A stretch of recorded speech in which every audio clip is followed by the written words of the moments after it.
everybody. This is Matt Rinke, the founder of Illumination Wealth. Very much looking forward to today's conversation with Sam Mehta of Bluefire Mortgage. Sam is an indispensable resource for me, for my clients, and our community when it comes to their financing. They specialize in residential as well as commercial mortgages and commercial lending. He's also a member of the San Diego Entrepreneurs Organization, and really pumped to have Sam on here because it has been a wacky mortgage market. So Sam, welcome. Yeah, thank you for having me. Yeah, good to have you here. So I think just to start off, can you just give us a high level in plain English, like what's going on in the mortgage market? What's going on there? So let me just kind of like recap. 95% of our office's time and energy is expended on residential mortgages. And then the 5% are on commercial loans. They're usually like small multifamily loans that big banks don't want. So our scope is very narrow. And it's really top heavy in residential with a little bit in small multifamily oddball, but the vast majority is residential. So we're constantly, in tune with what's going on that angle or what's going on in that world, what the changes are. There's a lot of things that have changed with credit, especially with employment. A lot of borrowers are losing their jobs right now or being furloughed. So there's been a lot of shocks to the mortgage system in its entirety, and we don't know because we're not at the end of it yet. So we don't know how it's going to pan out. But like right now, we're knee deep in the trenches dealing with something that's, changing and evolving almost every hour. So I feel like I'm in two different war zones at the same time, and trying to survive or not survive, but trying to like figure out our next plan of action, because the policies and the rules and the economic climate are changing almost every hour. Sometimes it feels like.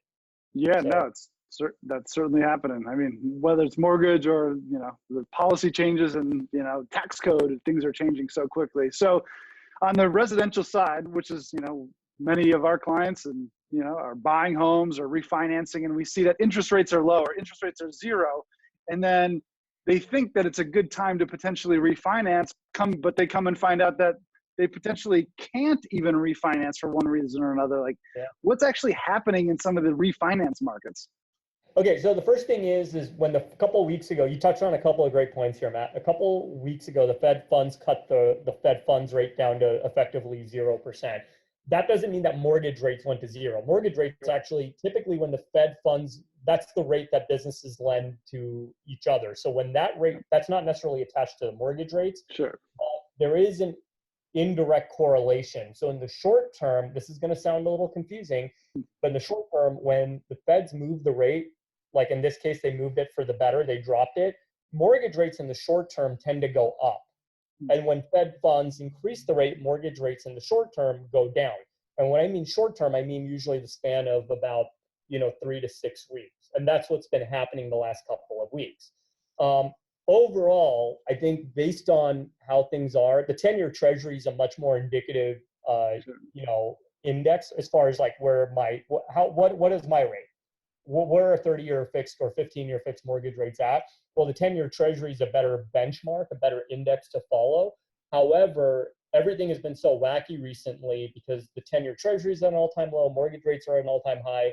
So, what we're forecasting, and this is, to a certain degree, there's a lot of speculation involved on our part, but we're expecting that mortgage rates aren't really going to drop until the news with the virus subsides, which might be hopefully late May next month, coupled with all the money that the Treasury's committed to the economy has been completely injected in.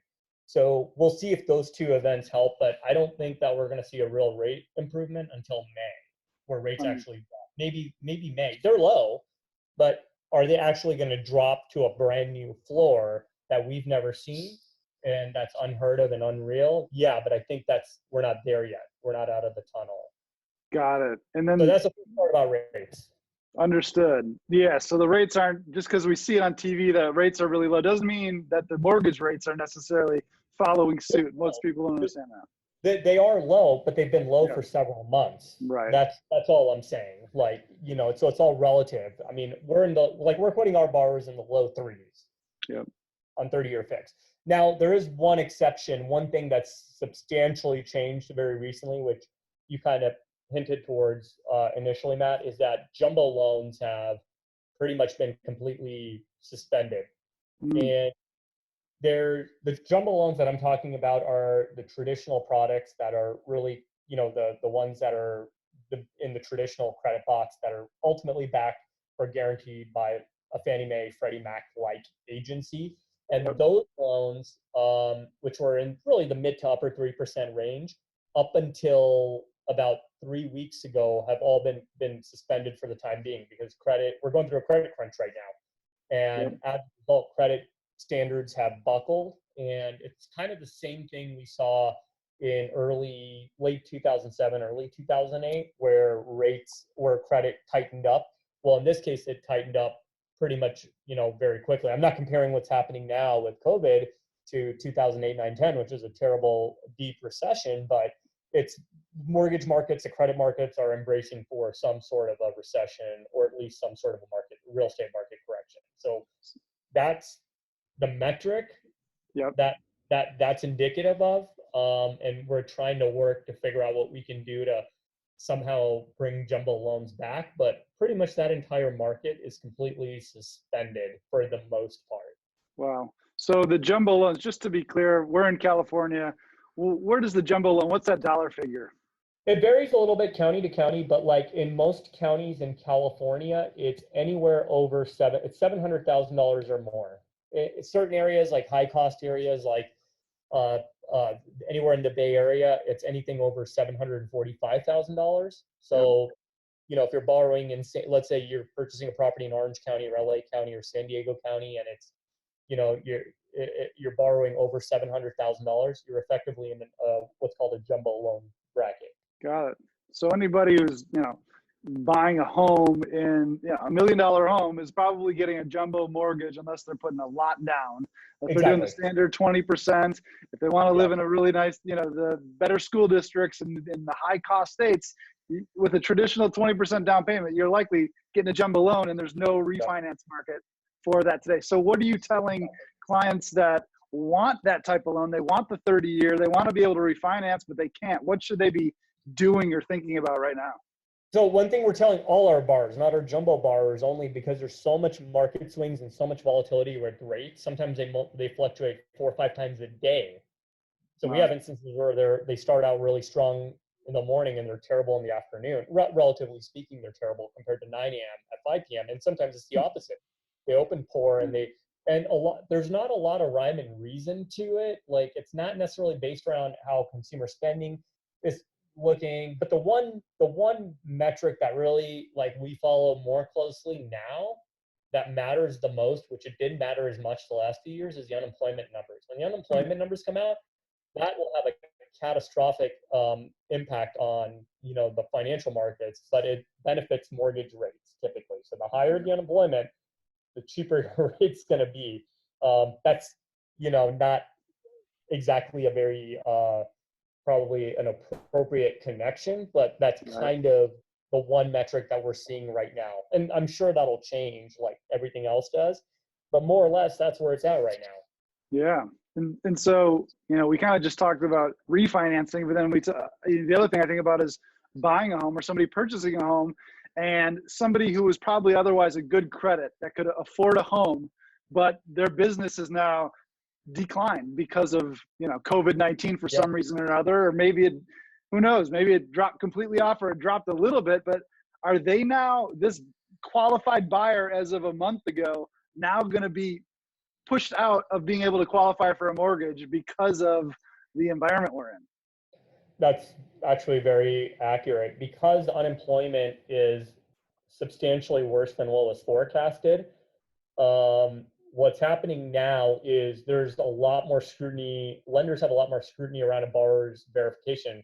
Like, I was on a call earlier today with well, not me, but one of my associates was on a call with a company's HR manager, and we had a borrower. The loan was supposed to go in closing. He got laid off yesterday.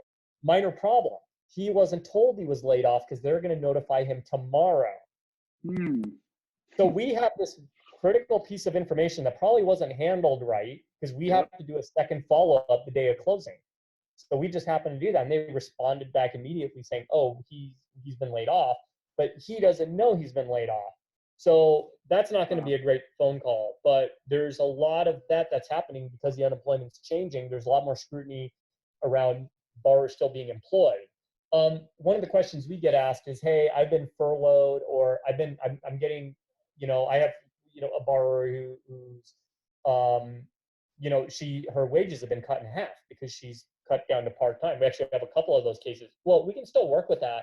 We just only have to use half that income to qualify. And sometimes borrowers can't qualify with half their income. We live in a high-cost area in California, in Southern Cal, so you need more income. So sometimes it's an issue, sometimes it's not. I guess that depends on the individual borrower's credit profiles.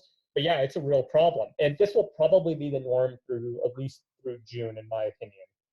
And what about the self-employed borrower, the business owner who doesn't have the stable paycheck, maybe has had big income in the past, but all of a sudden there's a pretty significant decline in their short-term business revenue, which ultimately flows to them. Maybe 2019 looked really good and 2018 looked really good, but now these last couple months might not look so good. So is that going to impact them too from buying? That's actually going to be changing. There's been little changes, but surprisingly nothing major yet on that side, but it's just a matter of time. So I have a feeling by next Wednesday, when the new guidelines and provisions come out, pertaining to from Fannie Mae, Freddie Mac, who pretty much runs a directive on this. When they come out next Wednesday, my gut feeling is that there's going to be a lot of more scrutiny that's not exactly in effect today, but I don't see how that's I'm surprised it hasn't been, it hasn't tightened up. Now, I have had certain lenders recently reach out to me and tell me that they stopped lending for borrowers who are self-employed, like completely just stop lending, or they're reducing their borrowers' qualifying income, even whatever was taxed. They're underwriting and deducting about a 25 to 30%. They're factoring a 25 to 30% decline, even if that's not the case based on their filed return. So I don't want to get too technical or in the weeds on it, but what they're doing is they're scrutinizing and not giving the borrowers all the credit they need to qualify for a loan. And this isn't this is for conventional conforming loans. I've heard of that, but I don't see the total value or the benefit of that. I think there's better ways it could be done, but everyone has a different, way of underwriting loans. So I couldn't, we're pretty liberal in our standards. We do the bare minimum. We don't overlay it, but we have a lot of lenders that refer into us, and they have very tight, very strict credit overlays, like Bank of America. So I'm not sure what their guidelines are, but I'm sure they've tightened them up. I just haven't caught in full wind yet of what they've done on the self-employment side. So it's very real. It's a problem. Understood. Now, on the opposite end of the coin, we're going from people who want to refinance or want to borrow, but then, people are being let go of their jobs, and how do they make their mortgage payments during times like this? And there's a term being thrown around by a lot of people called forbearance. I don't know if you could share a little bit about what that is and what people need to be aware of if that's something that they might pursue. So a forbearance is really simple. It's where you basically, a borrower who's maybe struggling to make his mortgage payments, his or her mortgage payments, they may perhaps been furloughed from their job. Maybe they got reduced hours. They went from like full-time to part-time, or whatever the case may be, where they need help. They can't make their mortgage payment. So the forbearance is basically an unofficial,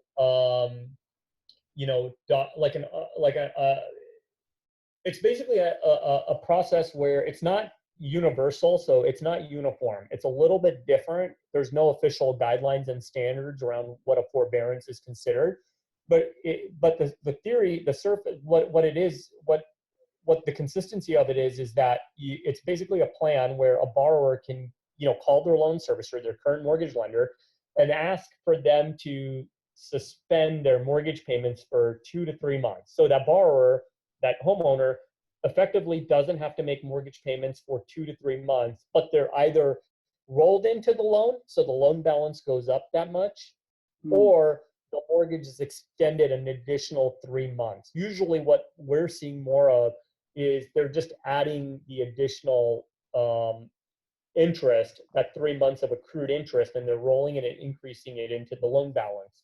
So if a borrower owes, if it's $2,000 a month, let's say that's the payment that's being, I'm just using round numbers, and it's over 3 months, that's $6,000. That loan balance would go up by $6,000 by the end of the forbearance. But no one knows what happens after 3 months. So every lender is a little bit different. Every loan servicer is a little bit different, but they're all trying to figure out, some are more generous than others, but everyone's trying to figure out what it is. So there's no real, exact definition, but the substance of it is that you can take a break from paying your mortgage payments for 3 months until, things calm down and the borrower can pick themselves up a little bit better financially in a few months. Got it. Yeah, understood. Because I've been hearing different things. Like if somebody goes for forbearance, one company might say 3 months from now, you got to come up with that $6,000 and pay us all back in a lump sum. Whereas they might still be in a really difficult position, and then that could hurt themselves even further if they take on that forbearance potentially. So, asking the right questions is critical. We actually had, that's the most common one. But the one I heard a couple days ago that was very surprising, and I had to double check, where the loan servicer said they'll just waive 2 months of payments. They're not going to roll it into the loan balance. They're doing a forbearance, but it's free. So they're not, this is 2 months of like a kind of a mortgage break, a mortgage weekend, where you don't have to make your payments for 2 months and there's no negative consequence. That is not normal, but that's what this one servicer was doing, because they were more worried about possibly the borrower defaulting than making 2 payments. And so it just depends. There's a whole host of things that are being thrown out there, but you don't really know until you actually talk to someone. We have a lot of great resources about this on the blog, on our website. Awesome. So if anyone's interested, all they have to do is just search in the blog, and anything with the words COVID, well, you can search for it, and there's a bunch of things on forbearance and deference and all the things that are happening right now. So perfect. We'll make sure people know how to find that on your website. So no, really insightful. Now, as far as, you're an entrepreneur, you're a business owner, growing your business, have a team of employees. Like, what are you doing to strategically, manage through this and navigate this for your own company? How are you doing that? It's very challenging, because as like 80% of so there's 2 types of mortgage loans: refinances and purchase loans. Our purchase loan pipeline, which was always predominantly like kind of our bread and butter, so to speak, that's been almost disseminated by about 80% with everything going on, because buyers aren't buying. The real estate market's coming to a halt. Sellers aren't selling, buyers aren't buying. So as a result, there's deals that are happening, but it's literally a fraction of what was happening a month ago. So as a result, we can put there, the refinances are good. We're busy with that. But the big issue right now across the board in the entire the entire real estate industry, is that all the surrounding vendors that lenders work with, like escrow companies, title companies, the IRS, they're either not working, like the IRS's case, where they just closed out their offices for purposes of tax transcripts. So every lender needs, they don't do that anymore. They shut it down. To escrow and title companies that are working remote, everything's taking 2 to 3 times as long. It's super painful and challenging to get things done, which weren't a problem a month ago. None of this was an issue. So just the basic blocking and tackling has become a logistical nightmare for us. And then, of course, we're working remote. We have usually 1 or 2 people, no more than 1 person at the office at any point in time, either, working on anything sensitive, like with credit related matters, with files and credit profiles, or with anything treasury related, such as funding loans. But it is a challenge. We're learning to, by lending, in my opinion, just by definition, it is not very effective when it's decentralized. And that's the situation that we're in until things get better. So yeah, it's a challenge. It's painful. It takes a lot longer, and it's definitely, we're working a lot more, although I'm literally walking 10 feet to my office, which is like, a desk next to the kids' rooms. So, there's that aspect of it. And then there's also the challenges of working from home, and, have a 3-year-old wrecking havoc in the background, unannounced while you're on a Zoom. So you got that aspect. But, that's the new norm. Right.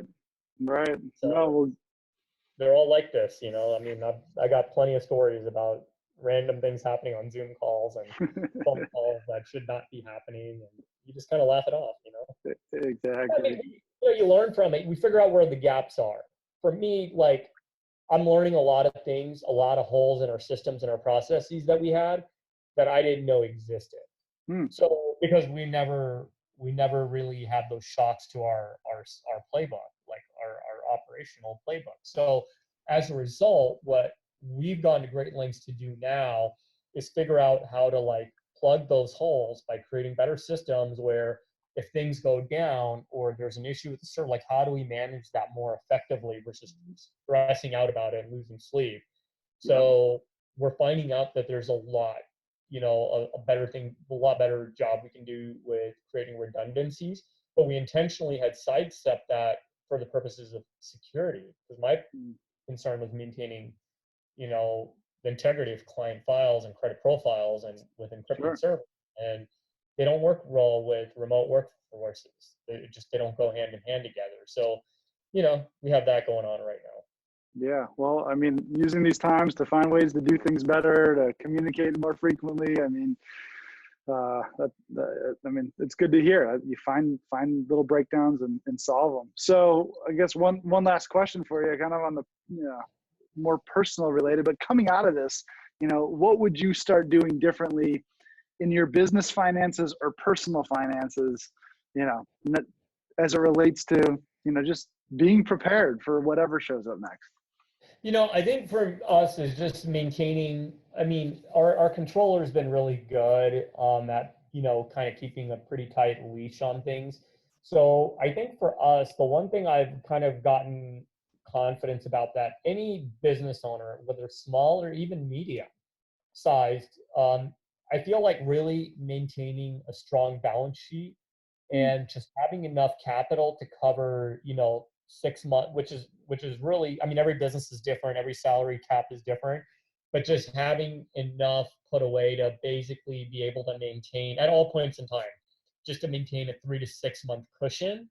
Yeah. I think that that's super critical because you and I were talking before this started, man. We have a lot of colleagues, friends that are really struggling and they may not make it through. And some of these companies were on hyper growth mode, that they were growing month over month, like ridiculous at a ridiculous pace, but they may not be able to stand an unexpected shock like this. Mm. And things are changing now. Now there's major ripples, and sometimes it's not even them. They're doing okay, but you know the vendors aren't in a position, Right. or their customers aren't in a position to pay. You know, so what do you do then? Yep. So a lot of it happens at no fault of the person, that operator of that business, the principal of that business. But you know, things are changing. So I think for us, it's just, you know, maintaining just being very conservative. You know, not overly conservative, where you know you're eating rice and beans every day. Although that's kind of what we're eating because you know we can't go out. So in my case, it's like, you know, Indian curries and rice, whatever, different story. So from that angle, from that point of view, I think it's just being able to maintain, you know, even personally, just maintaining, you know, just healthy finances where there's enough like liquid to put away for 6 or 12 months of just to pay the bills, and, you know, the health insurance and all that is taken care of, whatever the expenses are, the day to day, you know. So I think, you know, I know it's tough to have that for, you know, a lot of Sure. Californians, but I think that that's the one thing is just you never know. And just having a little bit of savings, just like a cushion where if things go sideways for 6 months or 3 months, you can fall back on it. You're not like, hey, you know, what do I do? You know, what do we do? How do we get through this? So I think that's reinforced the belief, and then, you know, just trying to figure out how to make better decisions. Mm. You know, like financial decisions around, you know, what's important, what isn't, you know, Yep. as far as a business is concerned. Totally. No, great nuggets of wisdom. Yeah, certainly appreciate it. I think those are the big things. I mean, for business owners, like we want to reinvest, but we also need reserves too. And making sure that it's a part of the budget is something we always advocate for with our clients. Is we've got to be taking a percentage of that profit if we have it and putting it into the reserve so we can build them up. We never know when times like this are going to happen. We never know what's going to cause Yeah. it, but being Yeah, I prepared. mean, I don't want to sound like an alarmist, but Sure. we're seeing it with our clients and the conversations we're having with them. the average cost of I mean, you probably know this, but the cost of savings for the average American family is like abysmally poor. Yeah. If it's even like, even if it like is like something that can actually be quantified. So from that angle, like, most people aren't in a position to do that, or most Americans, like most Californians, a lot of them are paycheck to paycheck. Well, what do you do in this? Or one person gets furloughed, or they have to stay home to watch the kids, So it's a very confusing and complicated issue, and there's no real clear path, and everyone's profile is different, everyone's situation is different. So it's really tough. And I feel for a lot of people out there who are dealing with all that, where there's two working parents or a working mom, and now she's got kids, and or single mom with kids, and like, how do you navigate that? That's something that I do think about a lot. Absolutely. Everyone's, lives have been changed. It's, from health to family dynamics to finances to their businesses and careers. It's all being impacted by this. And, we're all in this together. And that's the purpose of these conversations, is like, how do we share information that, so we can help those out there that have their own mortgage situation, or want to buy a house, or having difficulty paying the mortgage. Let's make sure that we get them the right information to make good decisions. So Sam, thank you for coming on and dropping your knowledge. We appreciate it. How can people get in touch with you? How do they check your resources out, all the writings that you do? And I mean, if there's any questions, we got a lot of great information on our blog post. If anyone's interested, at bluefiremortgage.com under blog, you can click on blog. There's plenty of resources where our marketing team's always constantly trying to find new topics. And, if there's ever any questions, they can reach out or email us. And, Matt's got my contact info. So if there's any questions, reach out to Matt, and you can get a hold of me. I'm fairly accessible, so shouldn't be any issues. But, my thing is just right now, a lot of the questions we're fielding have really nothing to do with us. It's more like, hey, what do we do? Like, about what's a forbearance? Should I do this? Is it good for me? And these aren't even our clients, right. Times, but having those conversations is like, and it helps to be able to talk and think through it. So, if someone's in that situation, even if we can't help, we'll do our best to guide, and whatever it takes to kind of give them the right direction. And everyone's needs are different, everyone's situation is different. So thank you, Matt, for putting this together. You do a great job. I know how much you care about your clients, and the fact that you're always trying to put out additional resources is very telling of what you do and who you are as a person. So thank you for doing this. Well, thank you. Yeah, no, I appreciate it. Yeah, and thank you. I know how much you're always there to help others, so it shows. So thanks a lot, and we'll do this again. Yeah, absolutely. Take care.